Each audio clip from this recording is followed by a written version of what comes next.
Pour avoir une solution particulière f0 de cette équation différentielle-là, il suffit de calculer y' de x moins 2y de x pour y de x égale exponentielle moins 3x, ce qui nous permet d'en déduire tout de suite que f0 de x égale moins 7/5 d'exponentielle moins 3x est solution particulière de l'équation différentielle.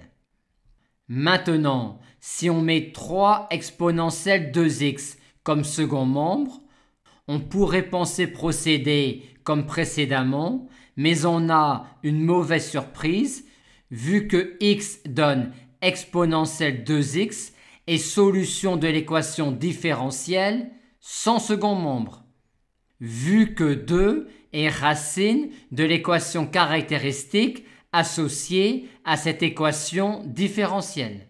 Que va-t-on faire alors? On va alors regarder ce que donne cette quantité-là quand on prend y de x égale x fois exponentielle 2x.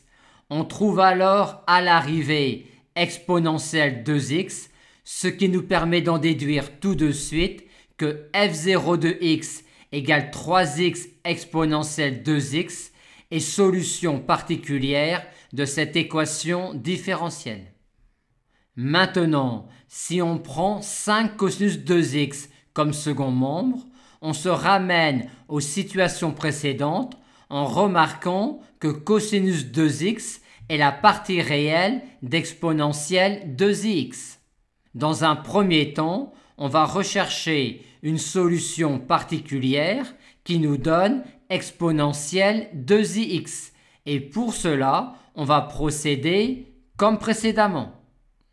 Et on en déduit une solution particulière avec ce second membre-là en prenant la partie réelle de cette quantité-là.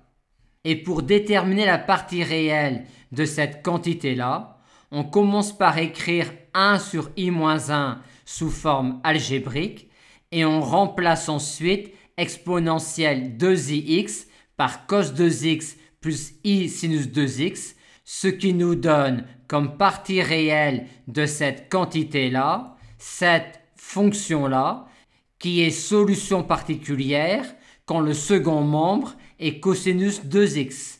Et donc pour avoir une solution particulière avec comme second membre 5 cosinus 2x, il ne reste plus qu'à multiplier cette solution-là par 5.